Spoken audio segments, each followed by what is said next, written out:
Bismillahirrahmanirrahim. Assalamualaikum warahmatullahi wabarakatuh.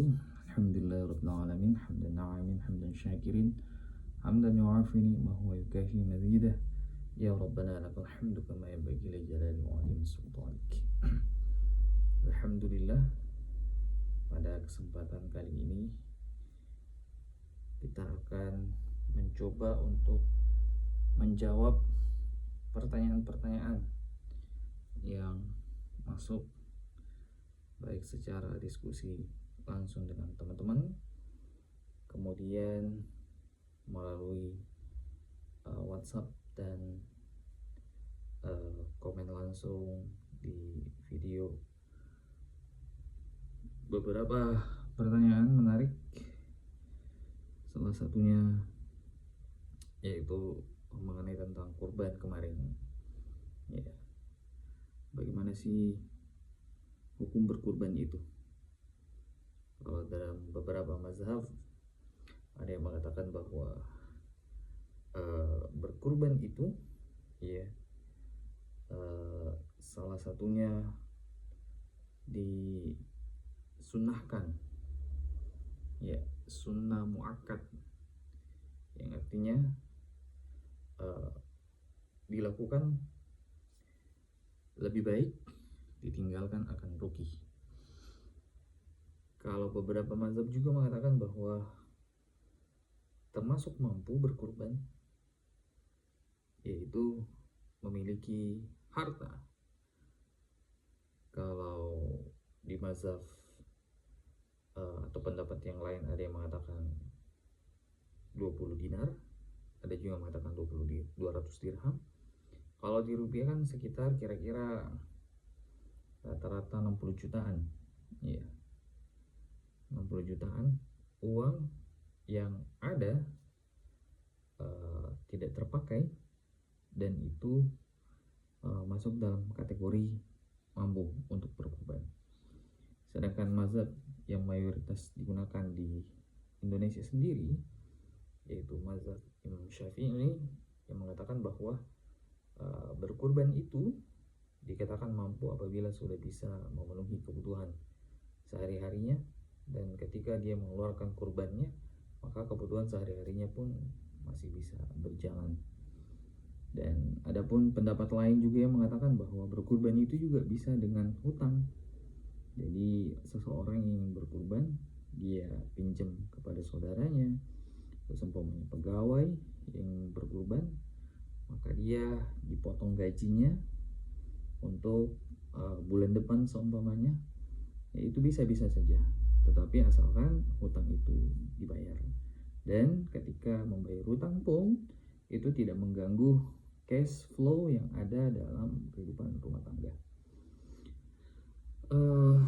Namun tentu kita pahami bersama bahwasanya ini juga berdasarkan dengan hadis Rasulullah SAW yang mengatakan, siapa yang mampu berkurban tetapi dia tidak melaksanakan kurban, maka janganlah mendekati tempat sholat kami.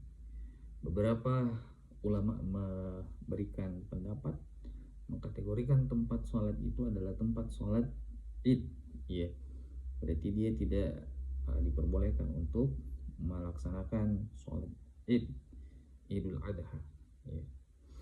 Nah, karena beberapa riwayat dilihat bahwa kurban ini bukanlah hal yang wajib, ya, tetapi perlu ditekankan bersama bahwasanya kurban ini adalah sebuah sunnah yang sangat ditekankan dan memiliki waktu tertentu. Kemudian selanjutnya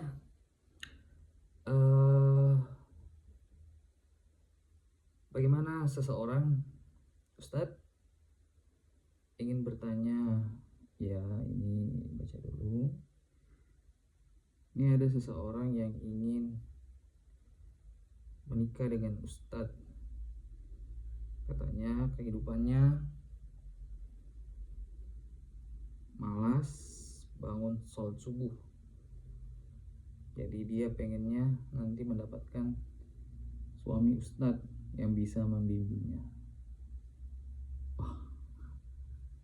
Baik sekali. perlu ditekankan bersama bahwasannya yang bertanya itu mana sih yang bertanya itu?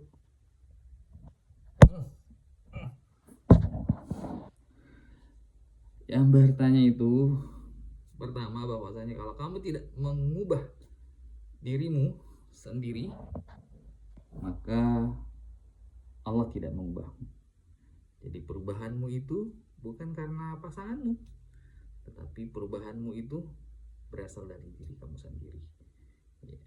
Adapun impactnya ketika pasanganmu itu ustadz atau apanya, ya mungkin bisa saja memberikan pengaruh, tapi pengaruhnya itu ya mungkin ya 5% lah ya. Tetapi kalau seumpamanya dirimu tidak berubah sendiri, ya Allah mengatakan Allah tidak akan mengubah nasib satu kaum kalau bukan kaum itu sendiri yang mengubahnya, gitu ya. Jadi yang memiliki mimpi untuk mencari ustadz sebagai pasangan hidupnya boleh-boleh saja, tapi perlu ditekankan bahwasannya ya, memiliki pasangan ustadz ya itu tidak akan mengubah pola hidupmu kecuali engkau yang mengubahnya sendiri ya. Dua saja pertanyaan untuk hari ini. Kita akan melanjutkan sesi tanya jawab berikutnya. Barang siapa yang ingin mau bertanya silahkan di komen langsung, nanti akan dijawab melalui video-video singkat selanjutnya. Billahi fi sabilillah, fastabiqul khairat. Assalamualaikum warahmatullahi wabarakatuh.